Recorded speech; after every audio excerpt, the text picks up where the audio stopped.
یہی معاملہ حضرت حسین ابن علی رضی اللہ تعالی عنہما کا تھا. وہ بھی نہایت شجاع، نہایت جری، نہایت بہادر. انہوں نے بھی کہا کہ یہ غلط قیصر و کسریٰ کی روایت جو شروع ہو رہی ہے اسے ہم نے ریزسٹ کرنا ہے اور اسے ہم آگے نہیں چلنے دیں گے. کوفہ چونکہ حضرت حسین کے پاس پیغام آ رہے تھے کوفے سے، چونکہ کوفے کو حضرت علی نے دارالخلافہ بنا لیا تھا اور وہاں سمجھا جاتا تھا کہ حضرت علی کے ہمدرد اور حضرت شیعان علی جنہیں ہم کہیں ان کے ساتھی ہم خیال یہ لوگ ہیں کثرت کے ساتھ. اور وہاں سے اب خطوط کا تانتا شروع ہو گیا، آپ یہاں آئیے، ہم بےتاب ہیں، آپ کا استقبال کریں گے، آپ کے ہاتھ پر بیعت کریں گے تاکہ یہ جو قیصر و کسریٰ کی سنت شروع ہو رہی ہے اس کو روکا جا سکے. وہ تانتا بجا ہوا ہے خطوط کا. تو حضرت حسین رضی اللہ تعالیٰ عنہ نے فیصلہ کر لیا کہ میں کوفے جاؤں گا. حضرت زبیر روکتے رہ گئے کہ نہیں، کوفیوں پر اعتماد نہ کیجیے، یہ زبانی کلامی ساتھ دیتے ہیں، جب ڈنڈا چلتا ہے تو پھر یہ ہٹ جاتے ہیں میدان سے، ان پر اعتماد نہ کریں آپ. ایک ایک کر کے بھیڑ چھٹتی چلی گئی اور صرف چند افراد رہ گئے اور اس کے نتیجے میں حضرت مسلم بن عقیل شہید کر دیے. بلکہ ایک شخص خانی نے انہیں پناہ دی تھی کوفے میں، ان کو بھی قتل کر دیا گیا، شہید کر دیا گیا. اس پر یہ ہے کہ انہوں نے ایک شخص کے ذریعے سے پیغام دیا قتل کیے جانے سے پہلے کہ دیکھو میرا تو وقت آ گیا ہے، میں تو قتل ہو جاؤں گا، شہید کر دیا جاؤں گا، تو میرا پیغام حسین تک پہنچا دو رضی اللہ تعالی عنہ کہ یہاں یہ بغاوت ہو گئی. لوگوں نے، کوفیوں نے، الکوفی لا یوفی، کوفی جو ہے وہ پورا نہیں کرتا اپنے عہد کو اور وفا کو. اس کا ایک ثبوت ہمیں مل گیا ہے، یہ سب کے سب منحرف ہو گئے بیعت سے. آپ جہاں تک آ گئے وہاں سے واپس چلے جائیے. اور حضرت حسین رضی اللہ تعالیٰ عنہ بامروت انسان، شریف النفس انسان، کیسے ممکن تھا غیرت مند غیور انسان وہ کیسے ان کی بات کو رد کر دیتے. لہذا اچھا چلو چلتے ہیں کوفے کی طرف. آگے بڑھتے چلے گئے، کربلا میں پہنچ گئے. جو کچھ وہاں ہوا ہے پھر آپ کو معلوم ہے. یہ ہے 10 محرم الحرام سن 61 ہجری. کیا مطلب ہے؟ حضور کے انتقال کے ٹھیک 50 برس بعد، سن 11 ہجری میں حضور کا انتقال اور سن 61 ہجری میں حضور کے نواسے اور جن کے بارے میں حضور نے فرمایا سیدہ شباب اہل الجنہ، حضرت حسین شہید کر دیے گئے. اور اس کے بعد اس لشکر نے خیموں کو آگ لگا دی. ما شاء اللہ کان وما لم یشاء لم یکن. جو اللہ نے چاہا وہ ہوا اور جو اللہ نے نہیں چاہا وہ نہیں ہوا. حضرت حسین کو وہ عظیم شہادت اللہ نے دینی تھی، وہ اونچا مقام عطا کرنا تھا. اور پھر ان کی عظیمت، ان کا صبر، ان کا ثبات، ان کا استقلال، معلوم ہوا کہ اللہ تعالیٰ نے انسانوں کے اندر کتنی کچھ طاقت رکھی ہوئی اور کتنی کچھ صلاحیت اللہ نے ودیت کی. وہ جس طرح ڈٹے رہے، کھڑے رہے. واقعہ یہ ہے کہ وہ بھی نوع انسانی کے لیے ہمیشہ کے لیے ایک سبق ہے، اور وہ سبق یہ ہے کہ آپ حق، جو بھی آپ حق سمجھے اس حق کے اوپر ڈٹ کر کھڑے ہو جائیں.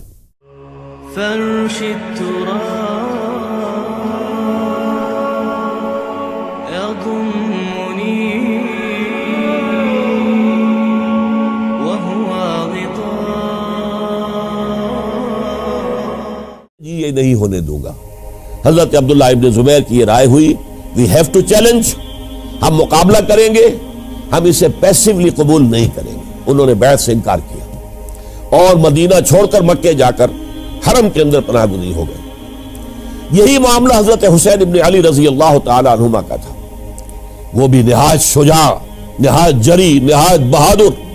انہوں نے بھی کہا کہ یہ غلط قیصر و کسریٰ کی روایت جو شروع ہو رہی ہے اسے ہم نے ریزسٹ کرنا ہے اور اسے ہم آگے نہیں چلنے دیں گے. ان پر بھی جب دباؤ ڈالا گیا کہ بیعت کرو تو وہ کچھ وقت مانگ کر کہ دیکھیے میں ایسا شخص نہیں ہوں کہ تنہائی میں علیحدہ کمرے میں بیٹھ کر بیعت کروں. جب عمومی بیعت لوگے تم سب سے تو میں بھی آ جاؤں گا. اس وقت لوگ فیصلہ کریں گے. تو بس اس وجہ سے پھر وہ گورنر جو تھا اس وقت مدینے کا، اس سے اجازت لے کر آ گئے اور راتوں رات وہاں سے نکل کر وہ بھی مکے پہنچ گئے. تو اب یہ 4 جو ہیں 2 گروہوں میں تقسیم ہو گئے، 2+2. 2 کی رائے یہ ہوئی کہ بات غلط ہے لیکن اس کی بنا پر خونریزی، جنگ و جدال، جنگ آپس میں خونریزی کرنا یہ صحیح نہیں ہے، بلکہ مصلحت اس میں ہے کہ اس کو قبول کر لیا جائے، پھر اللہ تعالیٰ کو بہتر حالات پیدا کرے گا اس کے ذریعے سے، تعلیم کے ذریعے، تلقین کے ذریعے سے، جیسے نبی اکرم صلی اللہ علیہ وسلم نے اتنا عظیم انقلاب برپا کیا تھا۔ ہم کوشش کریں گے کہ نظام حکومت کی اصلاح ہو جائے، لیکن اس وقت اگر ہم اڑ گئے تو پھر گویا کہ خونریزی اور فساد اور باہمی جو جنگ ہے وہ شروع ہو جائے گی۔ اور دو حضرات کی رائے ہوئی کہ نہیں، ہمیں ہر صورت میں رجسٹ کرنا ہے، خونریزی ہوتی ہے تو ہو، ہمیں جانیں دینی پڑتی ہے تو دیں گے، ہم شہادت قبول کریں گے، لیکن اس غلطی کو قبول نہیں کر سکتے۔ تو میں اس کے لیے عرض کر رہا ہوں، یہ تیسری شہادتوں کا جو دور شروع ہوا ہے، پہلا شہادتوں کا دور حضور کا دور، دین کو قائم کرنے کی جد و جہد میں جنہوں نے جانے دی ہے۔ دوسرا دور اس دین کے خلاف جو کاؤنٹر ریولوشنری موومنٹس آئی ہیں ان کو رفع کرنے کے لیے جانے دینا، ہزاروں صحابہ کی جانیں اس میں بھی گئی ہیں، وہ سیلمہ ابن کذاب ہو یا مانعین زکوٰۃ ہو، ان کے خلاف جو جہاد ہوا۔ پھر ظاہر بات ہے کہ حضرت عثمان رضی اللہ تعالیٰ عنہ کے بعد جو فساد ہوا، وہ شہادتیں کیا تھی؟ اس دین کے نظام کو قائم رکھنے کے لیے، انٹیکٹ رہے، دشمن اس کے اندر رکھنے ڈالنے میں کامیاب نہ ہو جائے۔ اب تیسرا دور وہ آ رہا ہے کہ جب کہ داخلی طور پر اس نظام خلافت کے اندر زوال شروع ہو رہا ہے، اس زوال کو روکنے کے لیے کہ وہ اپنی اصل جو خلافت کا نظام اللہ نے اور اس کے رسول نے دیا ہے اس کی بنیاد پر قائم رہے، لہذا ہم ریزسٹ کریں گے اس تبدیلی کو اور میدان میں آ کر مقابلہ کریں۔ یہ حضرت عبداللہ ابن زبیر رضی اللہ تعالی عنہما اور حسین ابن علی رضی اللہ تعالی عنہما، اب ان دونوں میں ایک اختلاف ہوا۔ حضرت عبداللہ ابن زبیر کی رائے یہ تھی کہ یہ مکہ ہے، یہ اللہ کا گھر ہے، یہ حرم ہے، اور یہاں کے لوگ بہت سے برے اثرات سے ابھی تک بچے ہوئے ہیں، پاک ہیں، لہذا ہمیں یہاں رہنا چاہیے۔ اس کو مرکز بنا کر، ظاہر بات ہے اسی مکے سے محمد الرسول اللہ صلی اللہ علیہ وسلم نے دعوت شروع کی تھی، وہیں سے وہ پھیل کر جو ہے ایک عظیم انقلاب کی شکل اس نے اختیار کی تھی، ایک عظیم مملکت جو ہے حضور چھوڑ کر گئے تھے۔ تو ہمیں مکے میں رہ کر ہی اپنی تحریک شروع کرنی چاہیے، لیکن ادھر حضرت علی کے پاس پیغام آ رہے تھے کوفے سے۔ کوفہ چونکہ حضرت حسین کے پاس پیغام آ رہے تھے کوفے سے، چونکہ کوفے کو حضرت علی نے دار الخلافہ بنا لیا تھا، اور وہاں سمجھا جاتا تھا کہ حضرت علی کے ہمدرد اور حضرت شیعان علی جنہیں ہم کہیں، ان کے ساتھی، ہم خیال یہ لوگ ہیں کثرت کے ساتھ، اور وہاں سے اب خطوط کا تانکا شروع ہو گیا، آپ یہاں آئیے، ہم بےتاب ہیں، آپ کا استقبال کریں گے، آپ کے ہاتھ پر بیعت کریں گے، تاکہ یہ جو قیصر و کسریٰ کی سنت شروع ہو رہی ہے اس کو روکا جا سکے۔ وہ تانکا بدا ہوا ہے خطوط کا۔ تو حضرت حسین رضی اللہ تعالیٰ عنہ نے فیصلہ کر لیا کہ میں کوفے جاؤں گا۔ حضرت زبیر روکتے رہ گئے کہ نہیں، کوفیوں پر اعتماد نہ کیجیے، یہ زبانی کلامی ساتھ دیتے ہیں، جب ڈنڈا چلتا ہے تو پھر یہ ہٹ جاتے ہیں میدان سے، ان پر اعتماد نہ کریں آپ، لہٰذا یہی مکے میں رہیے اور ہم دونوں مل کر ایک بڑی طاقت بن جائیں گے، اور یہ مکہ جو ہے ہمارے لیے حصار ہے، یہ ہمارے لیے پناہ گاہ ہے، یہاں سے اس دعوت کا آغاز کیا جائے۔ اب یہ افسوس ہے، اس سے اللہ کی مشیت سمجھا جائے، اللہ کی مرضی ہے، جو کچھ ہوتا ہے وہ تو باذن رب ہوتا ہے، اللہ اپنی مصلحتوں سے ہم سے زیادہ واقف ہے، ہم تو نہیں سمجھ سکتے۔ حضرت حسین نے فیصلہ کیا اور ڈٹ گئے اس فیصلے پر کہ میں کوفے جاؤں گا۔ اب یہ بھی بات قرآن مجید میں آیا ہے، حضور سے خطاب کر کے فرمایا گیا فَإِذَا عَزَمْتَ فَتَوَكَّلْ عَلَى اللَّهِ، جب ایک مرتبہ آپ ایک ارادہ کر لیں تو پھر اللہ پر توکل کیجئے، پھر یہ نہیں کہ کبھی آگے کبھی پیچھے جاؤں یا نہ جاؤں، یہ نہیں، یہ تردد یہ نہیں، بلکہ یہ کہ ایک فیصلہ کر کے ڈٹ جائیے، اس لیے کہ جو بھی نتیجہ ہے وہ تو اللہ کے ہاتھ میں ہے، لہذا اللہ پر توکل کیجئے۔ فَإِذَا عَزَمْتَ فَتَوَكَّلْ عَلَى اللَّهِ، لہذا سب نے سمجھایا حضرت حسین کو کہ آپ کوفے نہ جائیں۔ سمجھانے والوں میں حضرت عمر بھی تھے حضرت عبداللہ ابن عمر بھی تھے رضی اللہ تعالی عنہ، اگرچہ کوئی قرابت داری جو ہے قریبی نہیں تھی، لیکن بہرحال امت کی ایک شخصیت، عظیم شخصیت تھے۔ سمجھانے میں سب سے زیادہ زور صرف کیا ہے حضرت عبداللہ ابن عباس نے رضی اللہ تعالی عنہما۔ اور حضرت عبداللہ ابن عباس کون ہیں؟ ایک رشتے سے حضرت حسین کے چچا ہیں، ایک رشتے سے حضرت حسین کے نانا ہیں۔ کیوں؟ حضرت علی اور حضرت عبداللہ ابن عباس چچا زاد بھائی ہیں، عباس کے بیٹے، ابو طالب کے بیٹے، عباس اور ابو طالب بھائی ہیں۔ تو یہ فرسٹ کزن تھے حضرت علی اور عبداللہ ابن عباس رضی اللہ تعالی عنہ، لہذا انہوں نے جب کہا تو گویا کہ ایک چچا ایک بزرگ سمجھا رہا ہے۔ اور دوسرے رشتے سے حضور نانا تھے حضرت حسین کے، اور حضور بھی کزن تھے حضرت عبداللہ ابن عباس کے، چچا زاد بھائی ہیں۔ اس حوالے سے سمجھ لیجئے کہ حضور کے کزن نانا کے درجے میں آ گئے۔ تو یہ دو رشتے تھے حضرت عبداللہ ابن عباس کے، اور انہوں نے بڑی الہا و زاری کے ساتھ، بڑی اپنے مقام سے نیچے اتر کر خوشامد کی ہے، حسین خدا کے لیے بعد آ جاؤ، حسین خدا کے لیے بعد آ جاؤ، حسین اگر جانا ہی ہے تو اپنے بال بچوں کو لے کر نہ جاؤ۔ جس طریقے سے تمہارے باپ حضرت علی رضی اللہ تعالیٰ عنہ کو کوفہ کے اندر ذبح کر دیا گیا، کہیں ایسا نہ ہو کہ تمہیں بھی تمہارے بال بچوں کے سامنے ذبح کر دیا جائے، باز آ جاؤ۔ لیکن حضرت حسین اب اللہ کی طرف سے ان کے دل میں ایک ارادہ پختہ ہو چکا تھا، اور انہوں نے حضرت مسلم بن عقیل کو بھیجا تھا کہ جاؤ میری طرف سے کوفے والوں سے بیعت لے اور پھر مجھے اطلاع دو۔ وہ گئے، وہاں 12,000 افراد نے بیعت کر لی۔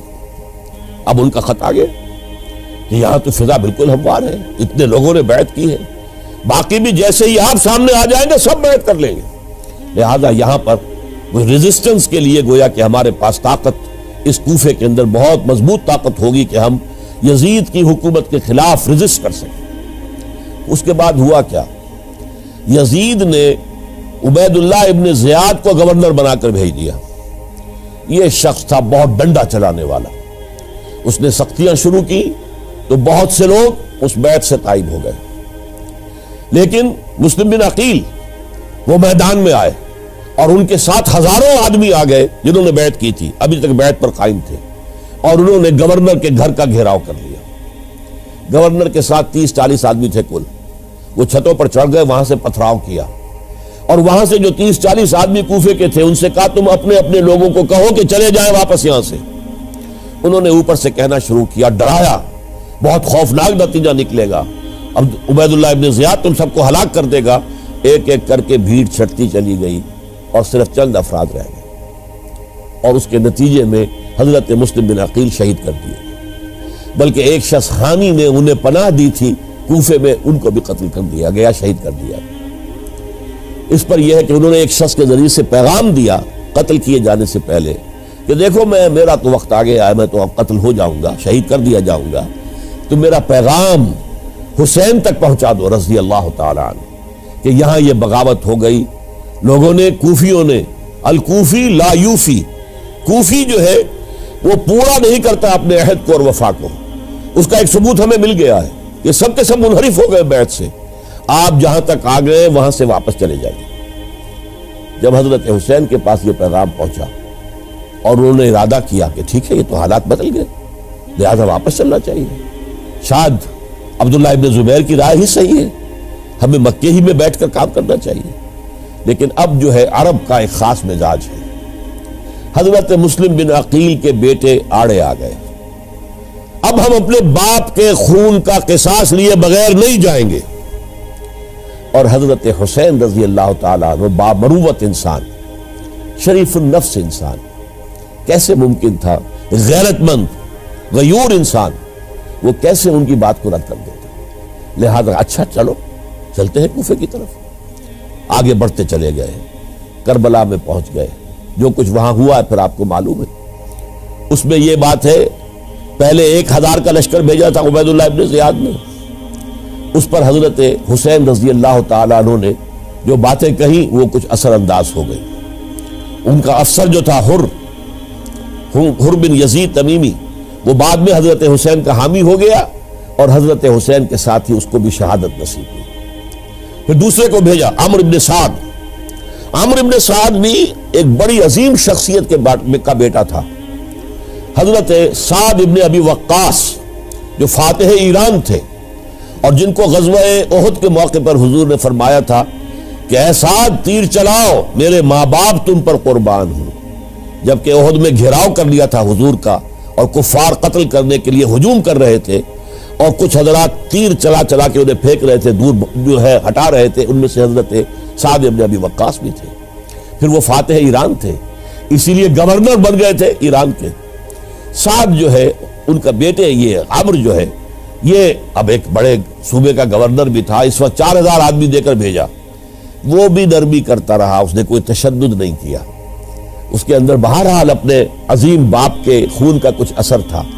لیکن یہ کہ پھر ابن زیاد کو اطلاع مل گئی کہ عمرو ابن سعد جو ہے وہ تو لے تو لال کر رہا ہے، حملہ نہیں کر رہا، قتل نہیں کر رہا، بلکہ یہ کہ وہ تو اس راستہ بھی دینے کے لیے تیار ہے کہ نہ مدینے کی طرف جائیے اور نہ آپ مکے کی طرف جائیے، نہ کوفے کی طرف جائیے، بلکہ آپ چاہے تو دمشق چلے جائیں، یزید سے اپنا معاملہ کر لیں۔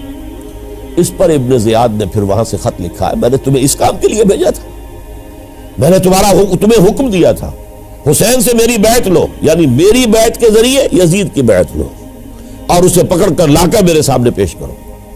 لہذا پھر اس نے ایک بہت خونخوار شخص کو زیادہ فوج دے کر بھیجا ہے، اور وہ جو ہے اس نے آ کر جو ہے شمر نے پھر اس نے فیصلہ کن معاملہ کیا۔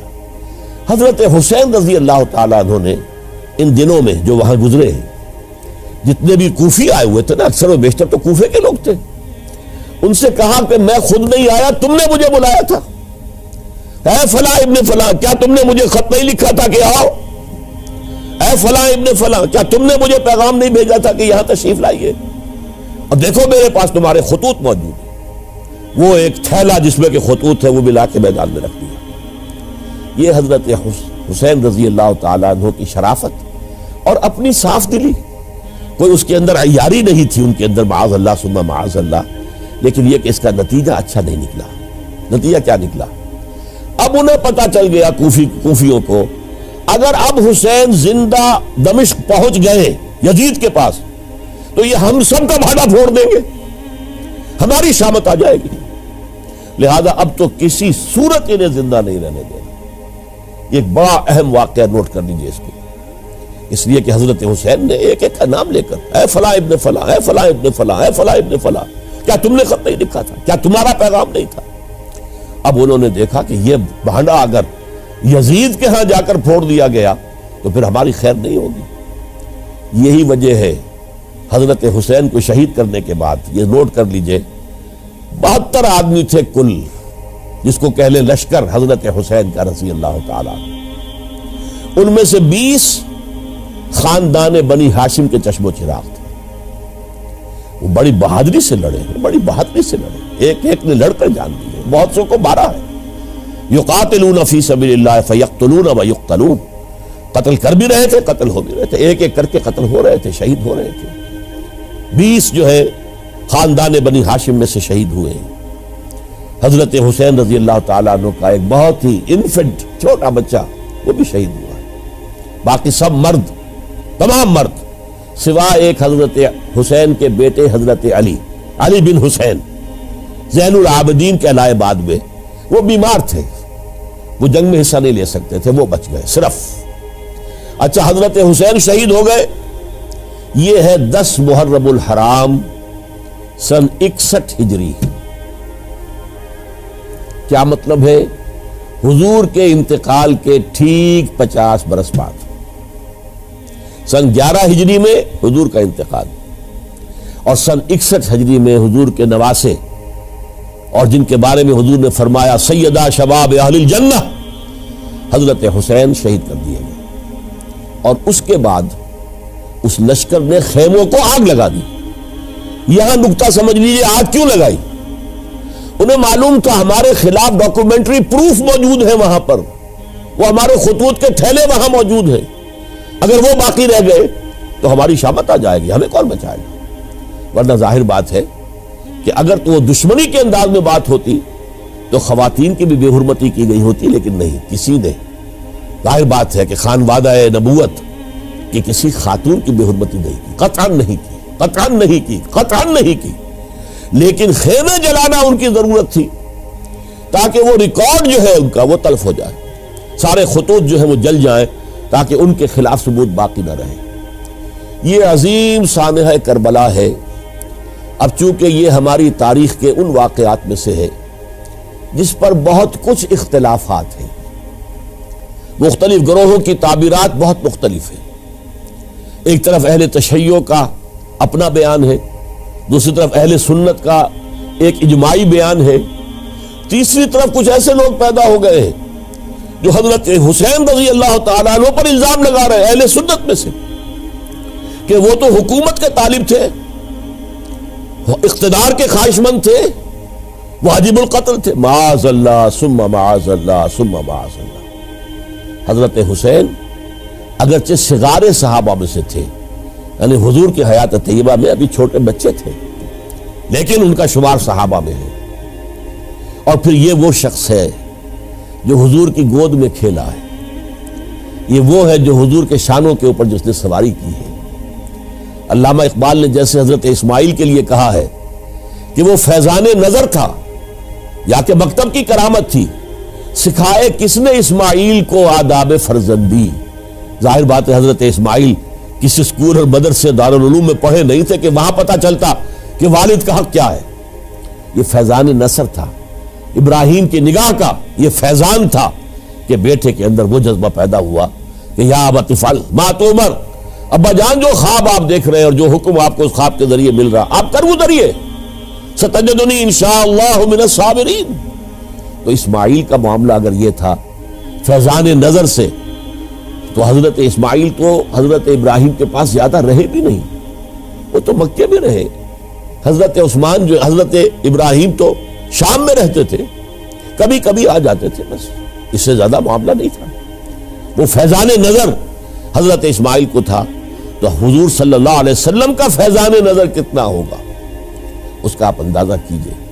یہ کوئی جنگ اقتدار نہیں تھی، معاذ اللہ ثم معاذ اللہ ثم معاذ اللہ، بلکہ انہوں نے اپنا ایک فرض منصبی سمجھا ہے کہ میرے نانا کا لایا ہوا نظام اور اس کے اصول اب ٹوٹ رہے ہیں۔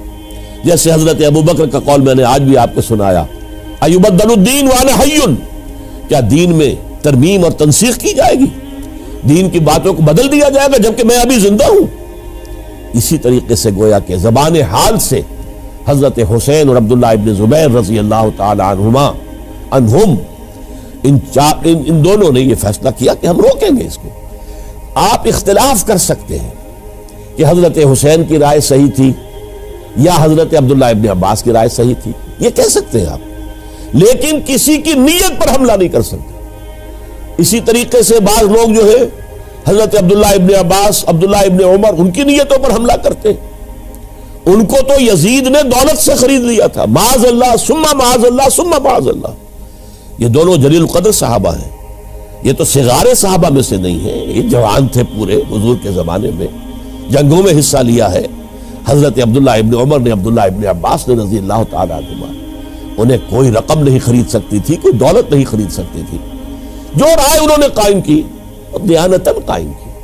اور ہمارے ہاں اصول یہ ہے کہ جب کوئی نئی صورتحال پیدا ہو جائے اور اجتہاد کی ضرورت پیش آ جائے اور پوری کوشش کر کے مجتہد اجتہاد کر رہا ہے، تو اگر اسے غلطی بھی ہو جائے، مجتہد مخطی خطا کار، اس کو بھی اکیرا ثواب ملتا ہے، اور مجتہد مصیب وہ مجتہد کے جس کی رائے صحیح، جس کا فیصلہ صحیح ہے، اسے دوہرا ثواب ملتا ہے۔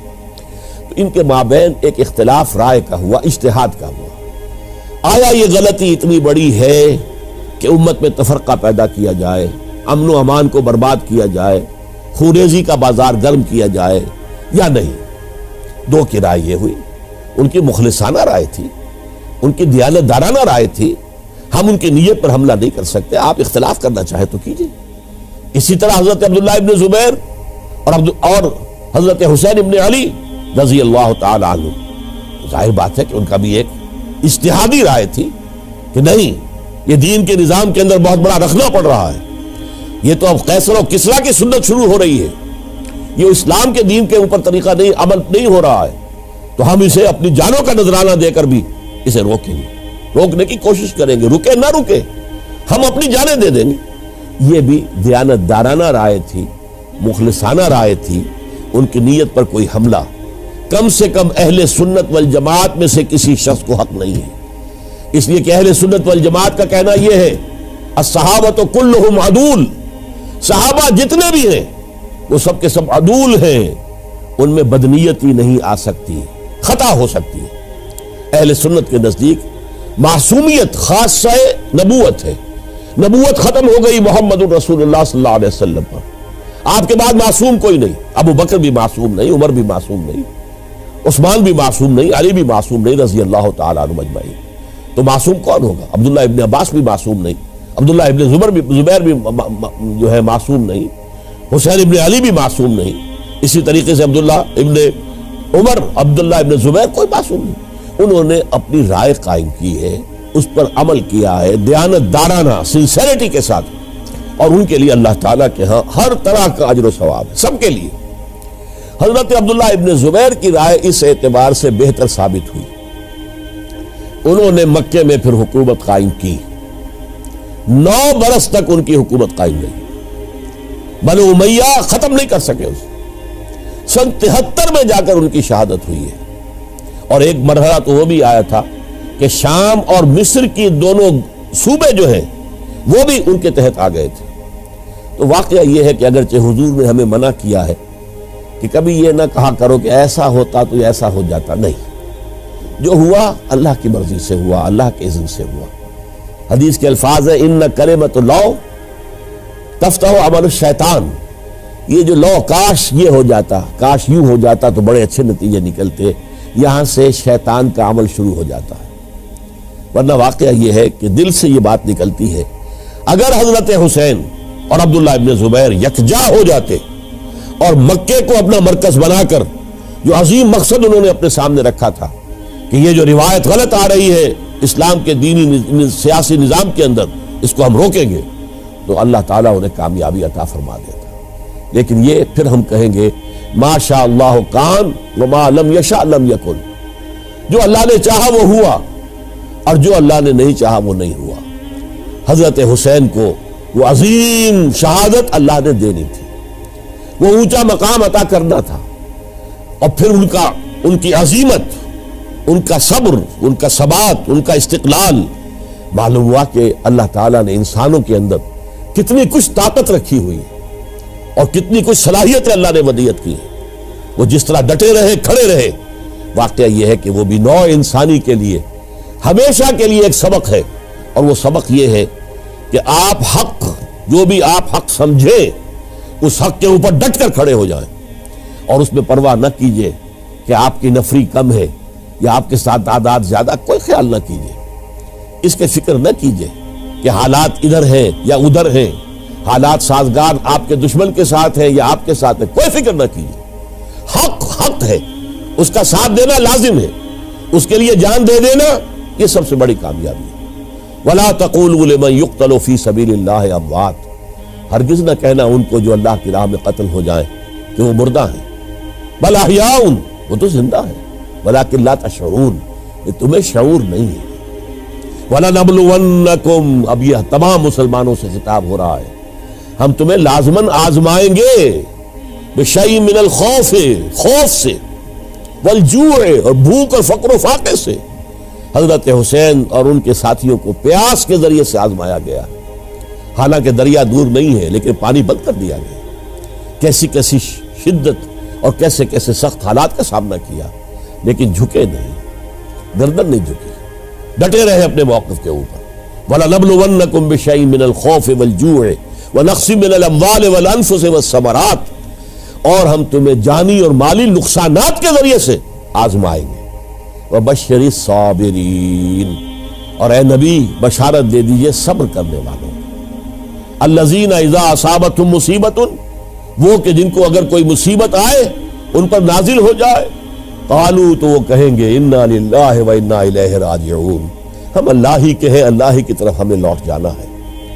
أُولَئِكَ عَلَيْهِمْ صَلَوَاتٌ مِّن رَّبِّهِمْ وَرَحْمَةٌ، یہ ہیں وہ جن پر ان کے رب کی طرف سے صلوات ہے، درود ہے اور رحمت ہے۔ وَأُولَئِكَ هُمُ الْمُهْتَدُونَ، اور یہی ہدایت یافتہ ہے۔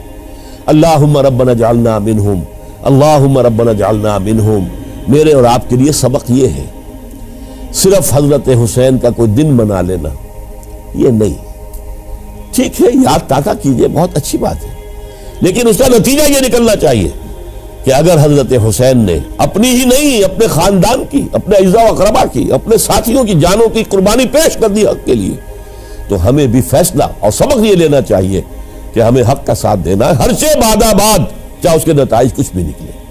اقول قولی ھذا واستغفر اللہ لی ولکم ولسائر المسلمین والمسلمات۔